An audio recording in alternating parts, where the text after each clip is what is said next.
thank you for attending this virtual event organized by Word Up Community Bookshop. During this event, feel free to add comments in the chat panel, which you can access by clicking the chat button at the bottom of your screen. If you have questions, please click the Q&A button and put the questions there so that questions don't get lost in the chat. And if you're on Facebook, feel free to comment and we'll bring them into the chat on Zoom. Word Up is a bookshop and art space run by local residents, many of who are volunteers. We can be found at 2113 Amsterdam Avenue at the corner of 165th Street in Washington Heights, New York City. We host events for all ages and sell used and new books in English and Spanish. Check us out at wordupbooks.com to place orders. Because we are now open to the public for browsing at this time, we started a GoFundMe campaign to maintain our space and meet our obligations while closed. You can see the GoFundMe link in the chat. Today, we are partnering with Latinx in Publishing, and here to tell you more about them is one of their board members, an associate publisher at Penguin Kids, Nancy Mercado. Hi, Nancy. Hi, everyone. Buenas noches y bienvenidos. Thank you, everyone who's tuning in tonight. My name is Nancy Mercado, and as Emmanuel said, I'm on the board of the nonprofit Latinx in Publishing. And what a pleasure and a luxury it is to co-sponsor this conversation with Word Up Bookstore, to be in the presence of two phenomenal writers and to be in community together with you all to discuss the power of our stories. So our mission at Latinx in Publishing is twofold: to support and increase the number of Latinx in the publishing industry and to promote literature by, for, and about Latinx people. That means we host and co-host events like this. We run a writer mentorship program and publishing fellowships, and we host meetups and at conferences, festivals, and other industry events. So please do follow us on Twitter and Instagram, or head over to our website, Latinx in Publishing, for more info. Thanks, Emmanuel. Thank you. So now I'm going to introduce speakers, the main event. So Gabriela Garcia is the recipient of a Rona Jaffe Foundation Writers Award and a Steinbeck Fellowship from San Jose State University. Her fiction and poems have appeared in Best American Poetry, Tin House, Iowa Review, and elsewhere. She is the daughter of immigrants from Mexico and Cuba and grew up in Miami. Of Women in Salt is her first novel, and it's the first book I read in under 3 days, just an FYI. Roxane Gay's writing appears in Best American Mystery Stories 2014, Best American Short Stories 2012,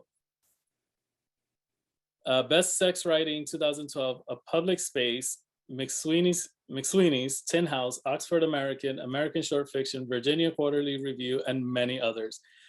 She is a contributing opinion writer for the New York Times. She is the author of the books Haiti, An Untamed State, Bad Feminist, Difficult Women, Hunger, World of Wakanda, and others. She has several books forthcoming and is also working on a television and film projects. So now we're gonna have a reading by Gabriela Garcia, followed by a discussion with Roxane Gay. First, just wanna say thank you so much to DJ Ladies for doing that set. I've been following her work since she was in Cuba and just a big part of the hip hop scene in Cuba. And she's just been such a force in Oakland as well. And Word Up, means a ton to me. My family immigrated to Washington Heights. I was born in Washington Heights. And, you've just been doing such incredible work in the community, doing COVID testing during this time. I'm just so glad that Word Up exists in the world. And then Roxane is obviously, you all know who Roxane is. She's just an incredible force, but also on a personal level has just been such a champion of my work, has seen this from its very beginning to what it is now. And I'm just so grateful for everything that she is. So I'm just gonna read a short section. It's from a part where one of the characters in the novel is sort of descending into addiction and also into this relationship. I'll just read. I don't know when the 20s became 40s. I barely noticed when the 40s become 80s. I do remember my first. Pale pink in my hand like a tutu, like the one I wore to my dance recital in 2nd grade. Or like the houses in my subdivision, or guava juice from a can, or dusk when the sky eats the sun and traffic stalls, and I don't make it home until pink turns to red, red turns to black. The first, Mario put the pill in his mouth and the coating turned to jelly. He rubbed it off on his white shirt. Forever we'd be walking around with streaks of Easter pale on our shirts, baby pink, orange, green. There is something so childlike about this life, ours. Mario toyed with the pill. He shaved it down. Took a hose clamp he'd stolen from an auto store, used it like a cheese grater. The oxy turned to dust. Mario racked up a line. I knew how to sniff, not that different from the Coke, I figured. But this was different, different texture, different taste in the back of my throat. Mario told me not to tilt my head back. And then I turned to dust. I turned to sitting by the ocean wrapped in towels or sinking into cotton candy clouds or warm rain washing clean or holding Mario's hand soft and slippery, maybe velvet, maybe maple syrup. No, a guest bathroom. Let me explain. A memory, Hurricane Andrew, 1992. We crouched into the only room with no windows, the hallway guest bathroom. I don't think I'd ever been confined in a space so small with my parents. This was before my father's drinking had gotten as bad as it did, before my mother had lost layers of herself until she was emotionally weightless, onion skin. Back then, there was something like TV love still. Back then, there was me, small and shaking each time I heard a crash, a Category 5 wind whip to crush a car beneath a palm, to blow a roof into the night, send a balcony rail sailing. But I wasn't afraid. Mom smelled like soap, like clean. A candle flickered on the bathroom sink. We'd lost power already. She wore a black nightgown with red flowers, and I thought her the very definition of beauty, womanhood, future me, the person emulated in every game of dress up. Dad stoic, patting me on the back. I was so used to seeing him in scrubs or a suit, and plaid pajama pants felt like a sign I'd crossed into a more intimate space, that we'd be a closer family that night. The bathtub was stopped up and filled with water that sparkled in the candlelight. I could see us reflected when I looked up at the bathroom mirror, and I wondered what others saw when they looked at my family. We looked close. At one point, the wind picked up outside, and we heard the loud snap of a branch, and my parents both hugged me together. Heroin would take me there. Heroin would be the only time traveler I'd meet in this life. So safe in that warm bubble, that eye of the storm. Everything raging outside, and me, warm and embraced.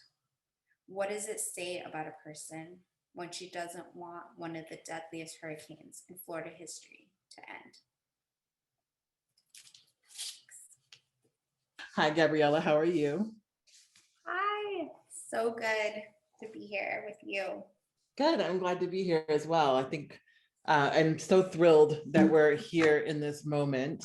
So for those of you who don't know, I met Gabriela several years ago when she was a graduate student at Purdue, where I was a faculty member in the MFA program.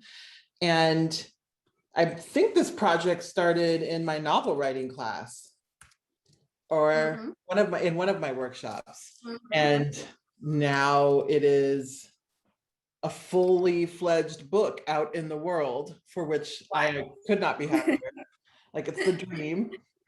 So how does it feel to go from a story that starts in a class to a thesis that you did with Brian Leung, and then now it's a book?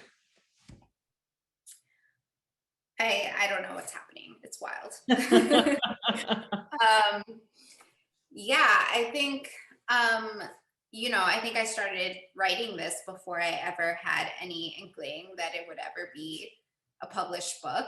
And I was so lucky to have such incredible mentors and people who, believed in my work even before I sometimes believed in it. Yeah, I think the writing was always like the most important part to me. I think I sort of started writing it from a place of like having no idea that it would ever be published. And I'm sort of glad that I started from that place, because that was such a kind of sacred space for me. Just focusing on the writing. And then I'm just so, I'm so moved and excited that people have connected to this book. But it meant so much to me that I got to work on it with such incredible mentors. Yeah, I think it's one of the interesting things. I always believe in the importance of considering publication, even though I don't think you should write to publication when you first start a story. I think it's important to have that sort of eye on the future, but there's something special about just starting a project without any particular ambition, without a sense of, I'm going to submit this somewhere, or this is someday going to be a book, and just allowing it to be whatever it might be and enjoying that pleasure of writing. And so what are some of the pleasures of writing for you? Why do you enjoy, if you enjoy it, because some writers actually don't love writing. Why do you enjoy writing? Yeah, it's really hard sometimes. I don't always enjoy it, to be totally honest. But when I think about the moments that I've had where I've like read something that someone else has written and it put into words something that I felt or have thought about, but I was never able to articulate in the same way that, I read about it. I think those are like the most powerful moments for me in writing, and so I think for me, when I'm writing, like just trying to tap into that honesty. And then there's pleasure too in like writing sentences and thinking about, sound and rhythm and all of the pieces of like crafting something that can be enjoyable. It's hard sometimes, and I think I'm like super critical of myself, so it's not always like a super enjoyable process, but I think, there are these moments where you're just like wrapped up in the work and in the craft that can be really powerful. Absolutely. So this is a series, it's a novel in linked stories about women who come together as this sort of lineage. So where did you get the idea for this novel, and how did you grow it into what it became? I feel like different parts of it came to me at different times, before I was, writing or in an MFA program, I was doing organizing work with a whole bunch of different organizations, mostly focused on like deportation defense work and detention. And some of that, some of the chapters in Gloria's storyline, one of the characters in my novel, came from like snippets that I was writing during that time. And I think I was just trying to like process a lot of what I was experiencing at that time. And I just started writing these little snippets that eventually ended up becoming those chapters. And other parts of it came to me at different times too, like there are some historical chapters that take place in like 19th century Cuba. And I remember being in Cuba several years back, and I went to this museum exhibit that featured these letters from like Victor Hugo to political, fighters at that time and workers. And I became really fascinated by that kind of interplay between the literary and political movements. And I was also just like really struck by the idea that a lot of these writers were like European white men, And so I started to think about what it would be like to be one of these women in a cigar factory who was finding this kind of, freedom and inspiration in these works, but also knowing that she was getting everything through this like very particular gaze, even when it like engaged her own experience. So there are so many different like threads that came to me at different times. But I was sort of thinking about how to take all of these things that I was interested in and sort of make them coalesce into a novel. You touch on a lot of different things across a lot of different generations. And given everything going on in the world, I was particularly interested in migration. And so what kind of research did you do to bring authenticity to the experiences of the women in these stories, these chapters? Yeah, so I mean, a lot of the chapters that deal with like migration, the detention center, the sort of that stuff that's going on, a lot of it came from the work that I was doing before, I ever envisioned this as a book. And yeah, I was doing a lot of like deportation defense work. I was often talking to women who were in these family detention centers that were sort of cropping up at that time and like really expanding at that time.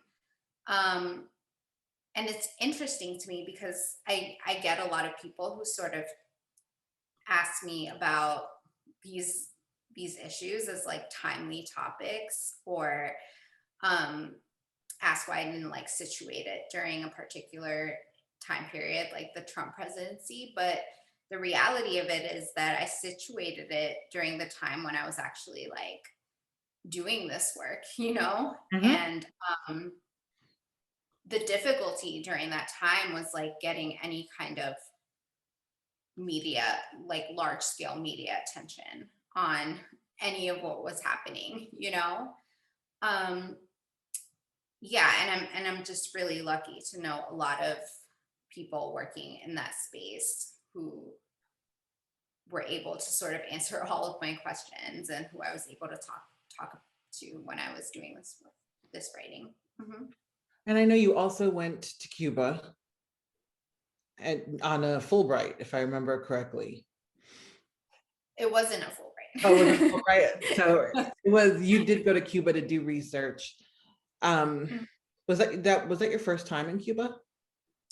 No, I've actually been to Cuba a bunch of times, which is really different from the character in my novel, who sort of has this like friction with her mother about traveling to Cuba and going back. So the character is pretty different from me and my own family because I went back like, a bunch of times. And yeah, I feel like I just have like a really strong community there. My family, my friends, who I just talk to pretty regularly. I loved the language throughout. It felt lush in every instance, even when you were writing about difficult things like a mother in a detention center, or a woman dealing with addiction, or a woman learning about freedom for the first time. So how did you come to develop your narrative voice? What kinds of influences shaped how you write? Yeah, so I think, I read a lot of poetry, and I think that has really done so much for my fiction writing. But I think I knew going into this that I I didn't want to write a novel that was a sort of traditional story structure. And that I wanted to think about all of the different ways that people tell stories, all of the ways that like memory functions, often in these like fractured sort of memories, and how they sort of interplay with each other and can take on all of these different voices and tones. And so I was sort of thinking about that when I was constructing this narrative. And there are parts like the piece that I read where, you know, Jeanette, one of the characters in the novel, is sort of descending into this place of addiction. She's also like entering this toxic relationship, and the writing is sort of faster, it's closer to the character. So I think a lot about like rhythm and sound and sort of how that can function with the content. And you write poetry as well. Yeah, it's taken me a long time to like call myself a poet. Yeah. And why is that? Because I know you write poetry and you're very good at it. What is it that it took for you to admit, like, yes, this is what I am, in addition to everything else? I mean, I think everything has been hard for me, you know, even now being like, I'm an author, it's wild to me. But yeah, I mean, I was primarily a fiction writer for most of the time, and I really, really admired poets, and you know, so many incredible poets who I'd read. So it was, you know, I took a poetry workshop for the first time and got all this great feedback and ended up like writing a lot of poetry. I think I've been writing poetry most of my life, but it was just amazing that, you know, people wanted to publish my poetry and talk about me as a poet. And yeah, it took me a while, but I'm grateful that, you know, people wanted to read my poems. You've been doing a lot of press lately, talking about the book, putting the book into the world. How has the journey been? Some writers love it, some writers don't. It can be hard, you know. I think I'm a pretty introverted person, and I think I need like a certain quiet space in my mind to be able to write and to create. So being a sort of public facing person who's like the spokesperson for my book now feels like a very new experience. But I'm adjusting, and I think, you know, just even just like hearing from readers who are really connecting to the book and feels great, and I'm very grateful for it. Good. I know I sometimes hate when people ask me this question, because it's like, you know what, I just put a book into the world. No, I don't have anything else going on. But are you working on anything right now other than promotion for this book? I've had a really hard time writing during the pandemic, even reading. Like I feel like there's just so much constantly in my orbit that makes it hard to concentrate, you know? So I've been working mostly on like short stories, kind of revising things that I've worked on in the past, working on, you know, some of the poems that I've written, but I'm not working on like a longer thing yet, but I want to. And do you know what you want to write about? I don't know. I mean, I think I want to, you know, do something really different from this novel. Probably some of the things that I'm always thinking about, you know, in terms of gender and race and all of these other things will probably be a part of anything I write. But I'm not, yeah, I think I want to do something totally different that I don't know what it is yet. Yeah. Well, I know we have questions from the audience, and so in between our conversation, I'm going to include them. And so Sheila asks, is it nerve-wracking having your work out there for acclaim and possible criticism? And how are you navigating this process? And that's a good question. Are you reading reviews of your work? I read like the mainstream reviews. I don't read like Goodreads or Amazon. Like I sort of feel like I have taught you well. That's all I needed to hear. yes, yes. I'm so grateful for like, the authors who really sort of who came before me, who like told me. Yeah. Yeah, I mean, I think those spaces should exist for readers and, but I don't need to be a part of it. Yeah. And yeah, again, I think, that space of just being with myself and my writing, like, is so important to me. So I try to carve space for that kind of internal space among all of the other public facing things. This is a good question, and I know part of the answer. How and when did you decide to move from organizing into an MFA program? And I will add to that, how the hell did you end up in Lafayette, Indiana? I mean, I've been writing all of my life, especially poetry. Like it was just, something I've done my whole entire life.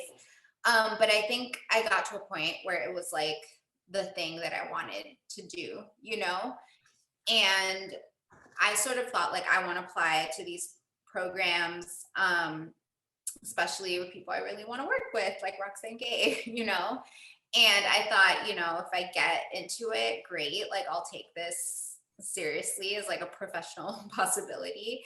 And if not, like I'll just, keep writing for myself. And I was just really so thrilled that I got into this program that was really, really helpful for my writing.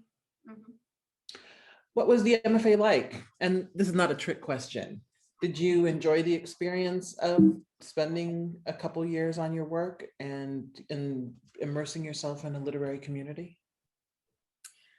I did. I mean, I think people have very different, varied experiences of their MFA programs, but I really, I got a lot out of just having like so many different perspectives on my work, people who I probably never crossed paths with ever.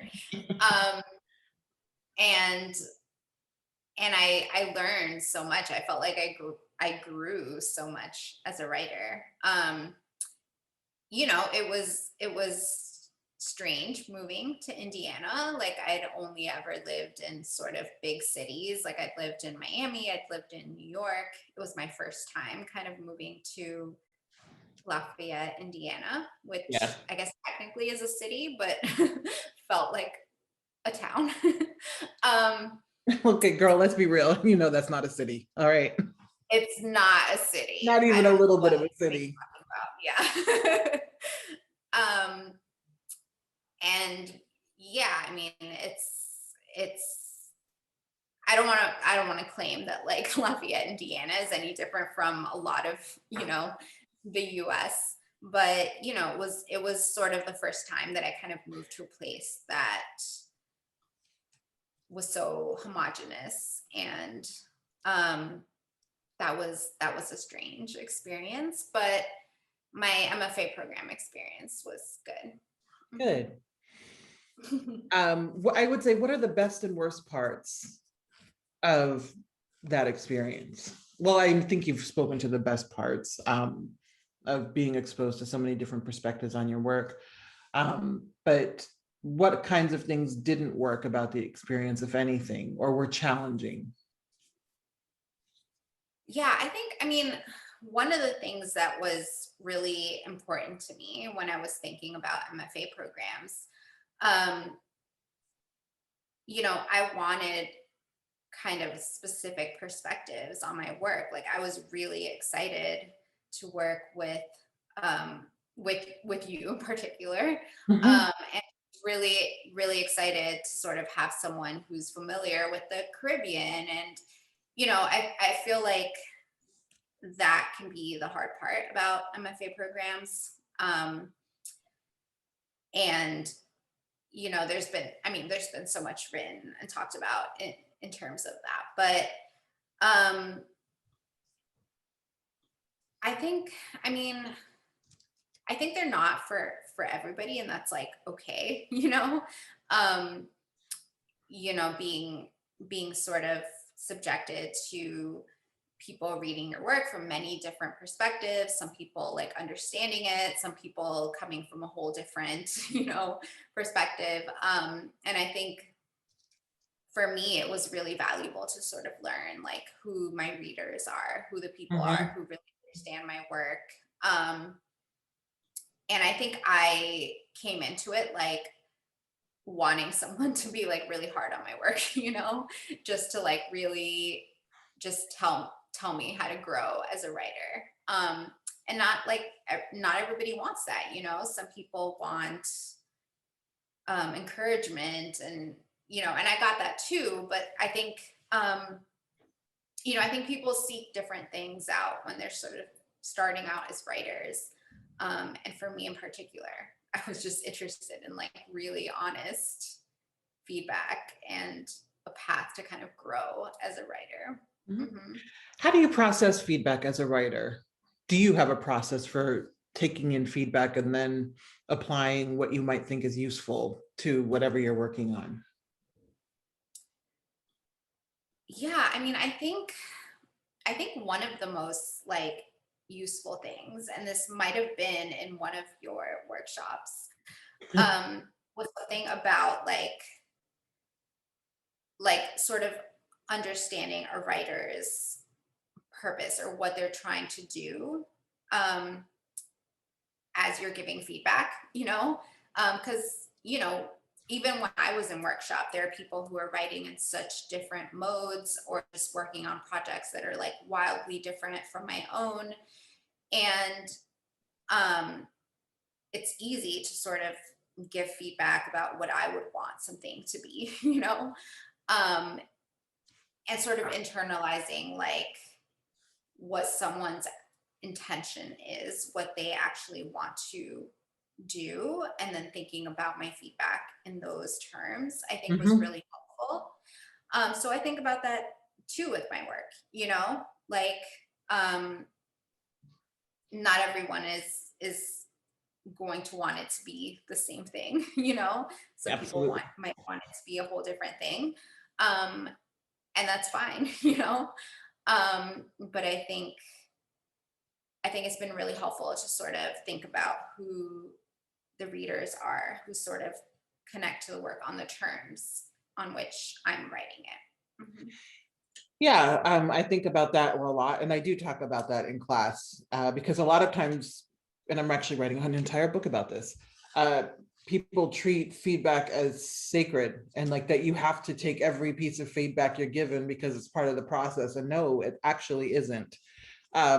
You have to be able to consider feedback that's going to help your work become what you want it to be and not what someone else wants it to be. And all too often when people give feedback, they're just like, well, I didn't like the protagonist. Well, that's a you problem, not a me problem. So yeah, I'm glad to hear that because it's something I think is incredibly important. And someone here actually has a really good question that I get asked a lot, and I'm sure you're going to be asked this question a lot. Do you think someone needs to have a degree in literature or a related field to become a published author? No, I mean, it's similar to what I was saying before. Like, I think that works for some people. Like, I feel like I grew a lot in terms of my own writing. I learned so much in my program, but I also think that different people need different things, seek different things. I also think, I mean, it's a privilege, you know. I was able to take time out of my life and go to this program, which was fully funded, and I was supported in this program. But like, you know, that would be very different for me if I had children, or, you know, if I had, you know, there are just so many ways that that's not always an easy choice for people. So and I think like, honestly, when I think about like what was most valuable to me in an MFA program, it was the incredible mentors that I had. It was the community that I formed in terms of my writing. I feel like you can find that, Yeah. you can create that community. You can seek out other writers who are sort of at the same you are and seek feedback on your writing.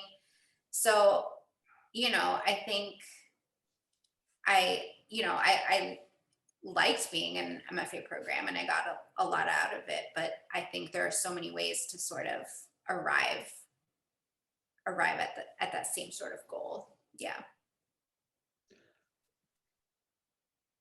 When you look back at your childhood, this is a question from Lisa, and that previous question was from Isabel.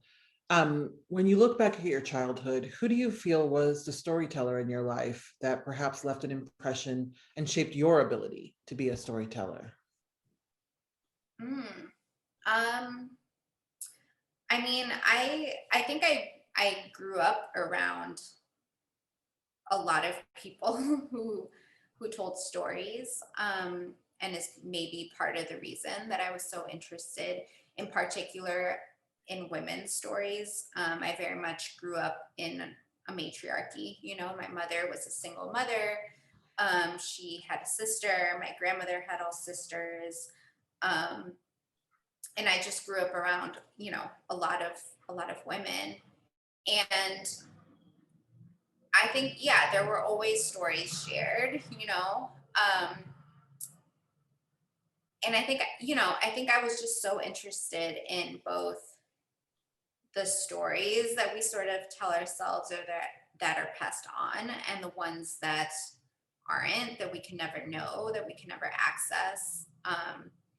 I think I think I realized that my mother was like a fully realized human being, aside from just being my mother, when I was like an adult, which is wild, but like,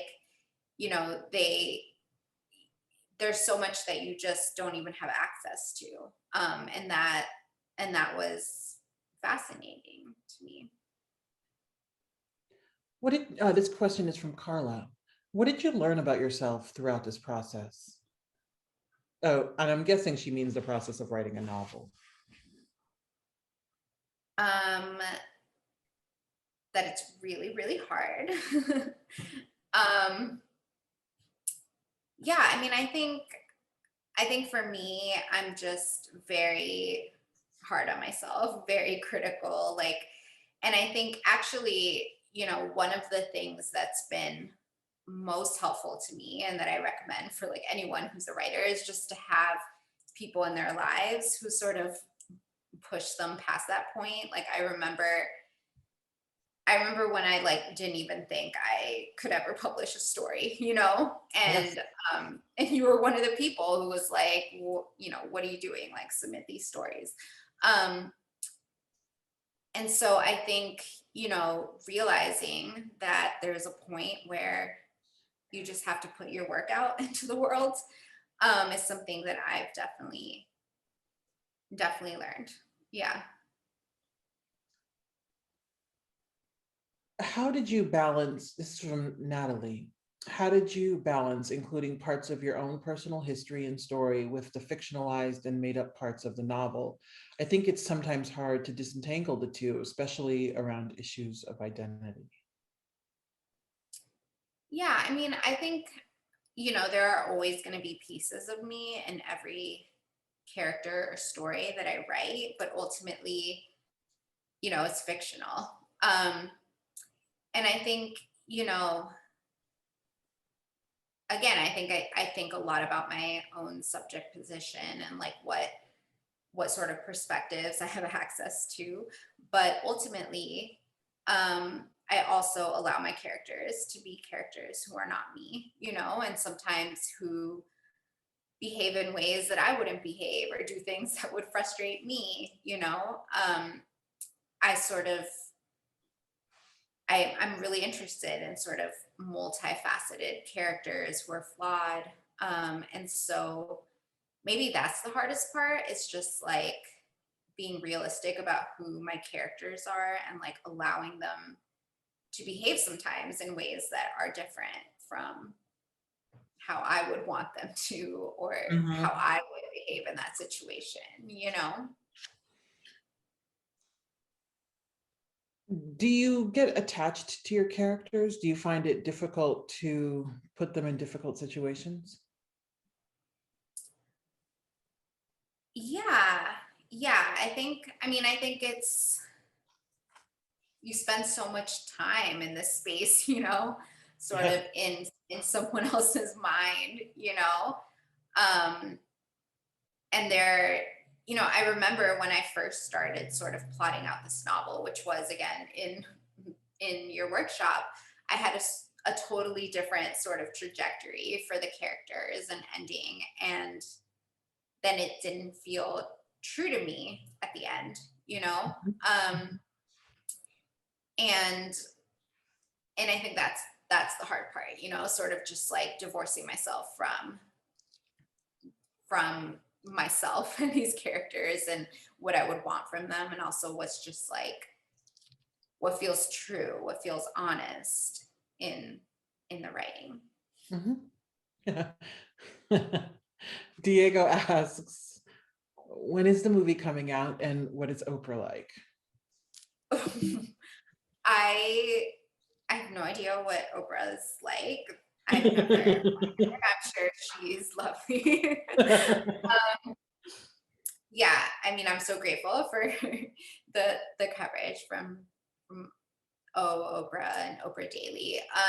But I have not met Oprah.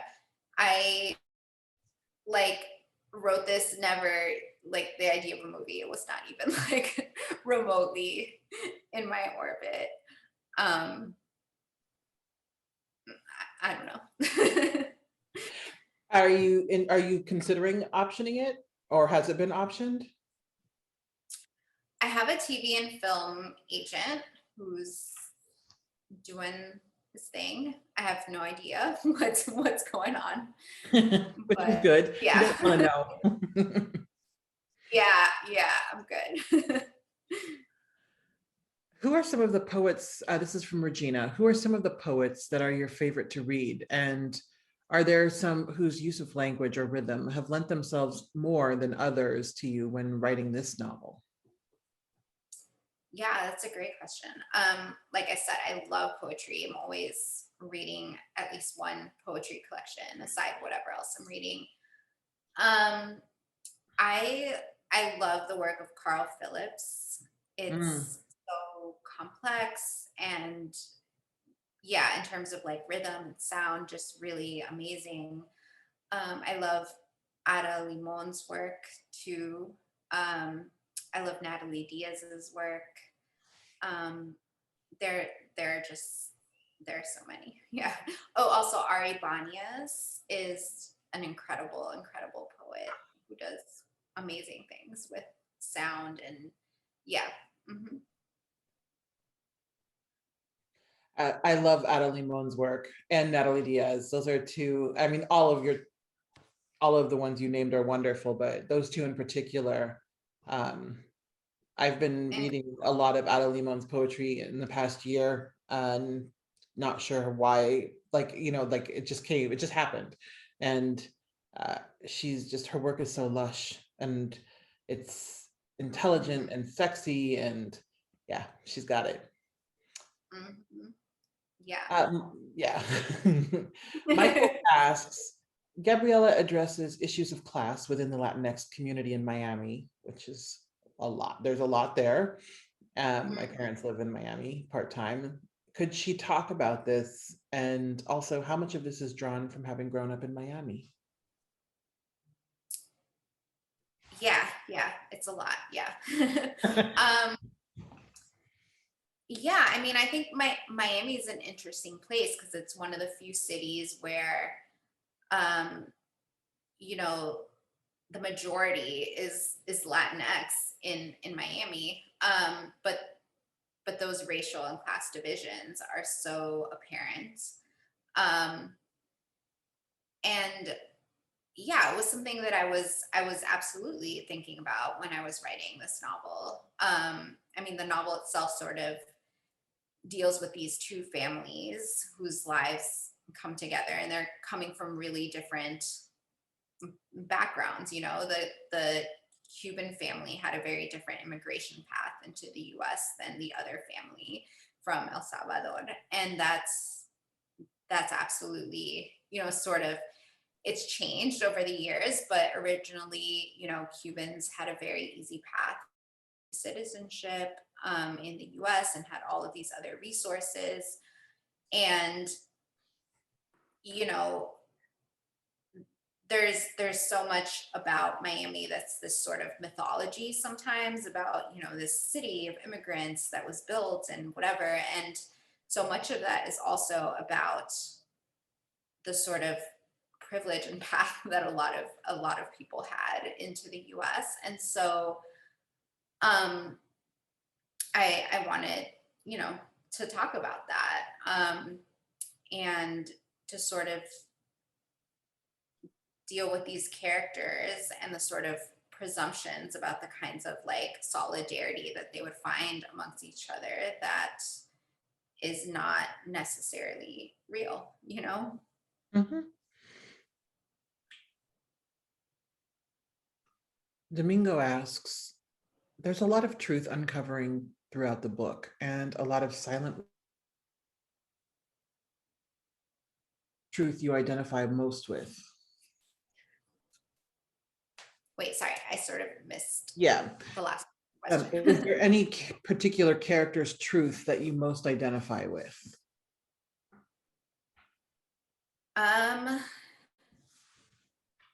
You know, I think I really wanted to write characters who are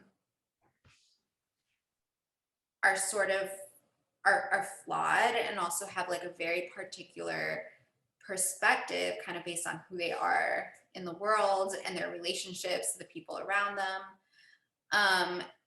And so that's sort of something I'm always thinking about, like someone's truth or what they feel is their truth is not necessarily going to coalesce with someone else's version of the same exact thing, you know? So I don't know if I like, there's a particular perspective that I sort of think is the truth, you know? I think everyone is sort of looking at these different moments in time from these really different perspectives.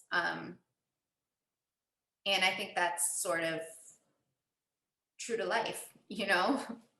Mhm.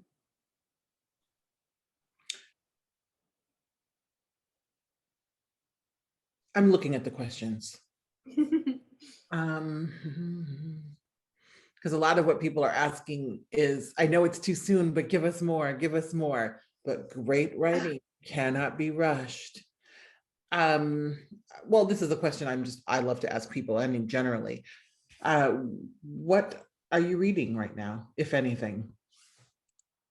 Yeah, I just finished this book called Mother, Sister, Explorer by Jamie Figueroa that I absolutely loved. Like the language is just really rhythmic and amazing. It's about a sort of tourist town, and it's really it's wonderful. I'm reading Yes, Daddy by Jonathan Parks Ramage, which is it's a sort of exploration of this young gay man who enters into a relationship with this older man. It's sort of like a Me Too novel that engages with queerness, and it's really just very, very well written. Mm-hmm. Do you have a favorite response yet that a reader has had after reading your book? I had someone tell me that they felt like really uncomfortable reading it because they felt like they could connect to these characters who often behaved in ways that they didn't want to think of themselves as sort of connecting to these characters, you know, that they had like a sort of easier time connecting to, or just believing themselves as certain people, and then finding themselves like really conflicted in sort of connecting to these characters who behave in ways that are sometimes like racist or sexist, you know. And I think that was good to hear, just because that's the sort of like non-innocence that I want in my characters, you know.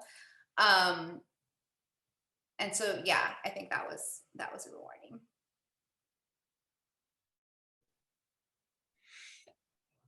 What do you want for yourself as a writer? What do you want in terms of ambition?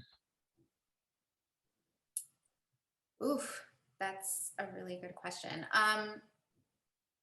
You know, I think I feel so grateful for the attention the book has gotten, and all of the people who have connected with it, and all of the press. But I think ultimately, like what I was sort of talking about in the beginning, that feeling of like reading something and just feeling something put into words that I've never been able to put into words, but sort of innately felt or knew, like that's sort of the thing that's always connected me to literature and made me excited about literature. So I feel like beyond anything else, like that's sort of what I hope for. And that feels like incredibly rewarding in and of itself, honestly. Awesome. Well, before we end, I want to do just some quick rapid fire questions that maybe have nothing to do with writing, because I know that we have entire lives beyond.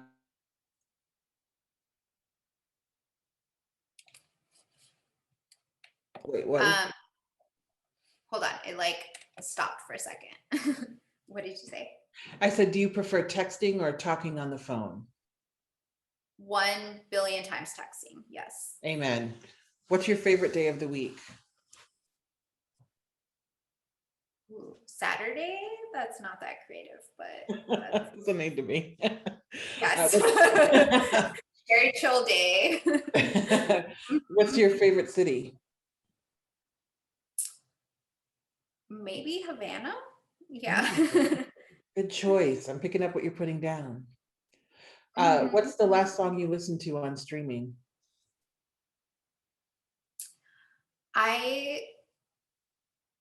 What was it? Maybe, I can't think of the author's, the singer's name. Etsy? Yeah, she's cool.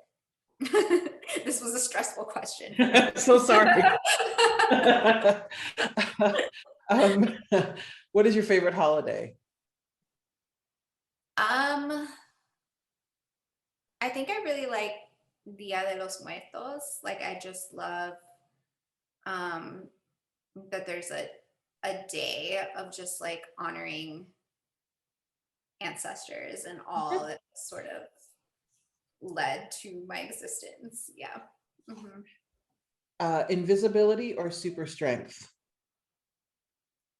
Invisibility. 1,000%. Cake or pie?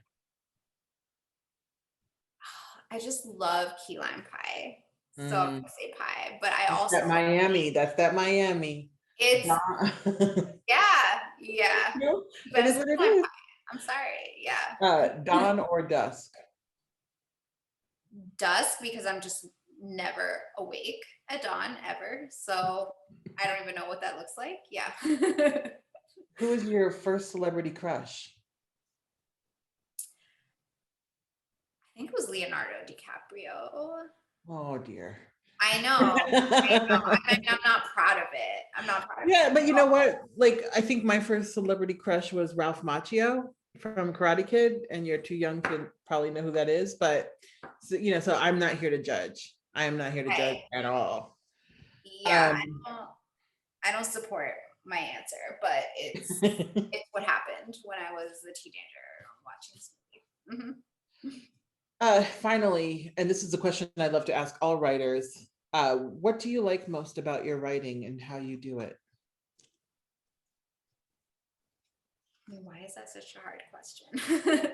It's so hard, and people, that's why I love to ask it, because it really forces people to move out of self-deprecation and modesty and think about, what do I do well?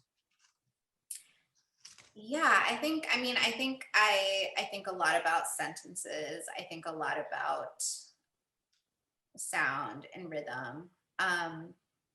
And I think I like that I'm able to occupy like a lot of different voices, a lot of different styles, a lot of different tones. I think I'm proud of that in my book.